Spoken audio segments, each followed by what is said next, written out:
union. And the union said, Mr. Ford, how many of your machines are going to buy your cars?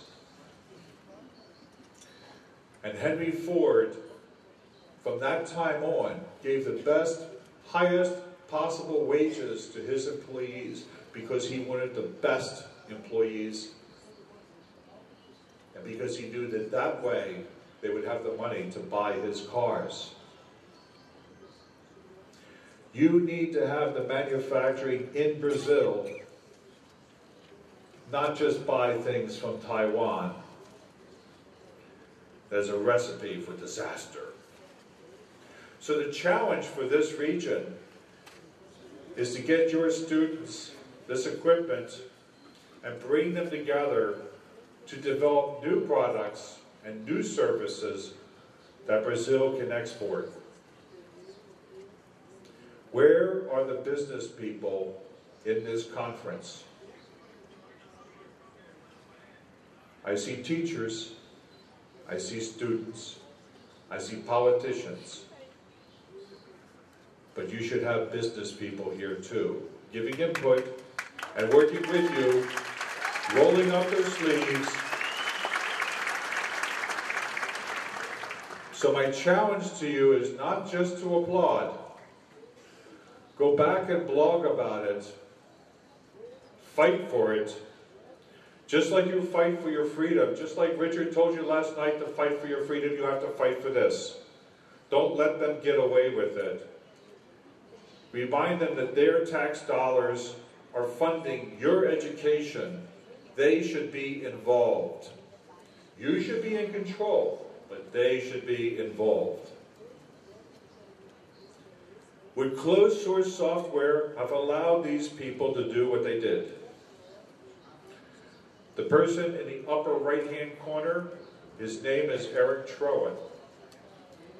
He was one of 3 people at the age of 22 who started his own computer company called Red Hat Software.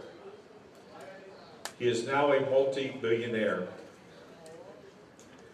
The person in the black and white photo, his name is Mark Spencer. At the age of 19, he wrote a piece of software called Asterisk. It is the basis of telephony. He started a company called Digium. It employs about 350 people.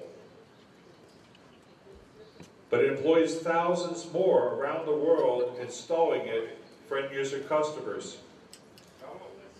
There's thousands of people who do not pay anything to Mark Spencer. They just pick up the software because it's free, and they charge customers for installing it. They make a living doing that. And sometimes they never even talk to Mark. But Mark is a multimillionaire selling free software. The person right there in the lower right-hand corner started a distribution of Linux at the age of 14. He had sold 20,000 copies before his parents found out what he was doing. They said, "Why didn't you tell us what you were doing?" And he said, "I didn't need your help." He's not a multi-billionaire, but he does have his own company now. The person in the middle on the right-hand side started programming at the age of 9, was hacking the Linux kernel at the age of 12, writing device drivers at the age of 15, and now he's doing graduate level work at the University of Washington, helping them develop new interfaces for the future. He never graduated from high school. The person in the lower left-hand corner lived in a very, very poor suburb of South Africa, known as Soweto. He was running his own support system out of his house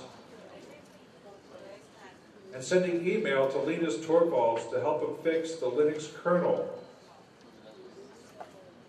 His government was so surprised that anybody in Soweto knew anything about computers. But they started an open source development center in the town. And finally, the last one, my newest entry, was 12 and a half years old when he created his own Linux distribution. He now has his own company with 20,000 people buying support from him at the age of 15. All of these people learned because they had access to the source code and they could see what was happening on the internet. Nobody on the internet asked them how old they were, what sex they were, what race they were, what country they came from, what sexual persuasion they were, what religion they were. Nobody asked them that. They just said, "Show me the code." And these people went as far and as fast as they wanted to go, with nobody holding them back. Should be our goal. So today, even the student who has no money can find a college curriculum on the internet and can find the objectives of that, learn from information from the internet, but only if they have access to the internet. My niece teaches in the area of kindergarten 12 years. She teaches completely over the internet. She never meets her students face to face. They can see her, they can hear her, and they chat back to her. She does not have problems with people talking in the classroom. She doesn't have any problems of people hitting each other, bullying. She works out of her home, and she handles twice as many students as she would have in a brick and mortar school. They have been doing this now for 12 years. And the students who started doing this in grade 1 are now graduating and going to university with extremely high scores. They even meet a couple times a year for field trips.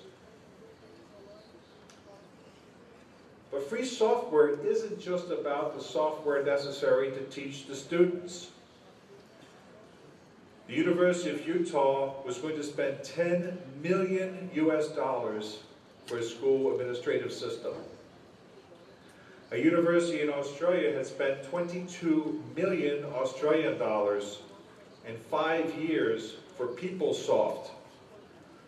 It still didn't work. Here in Brazil, you have a program called SAGU. It is free university administrative software that was written here in Brazil.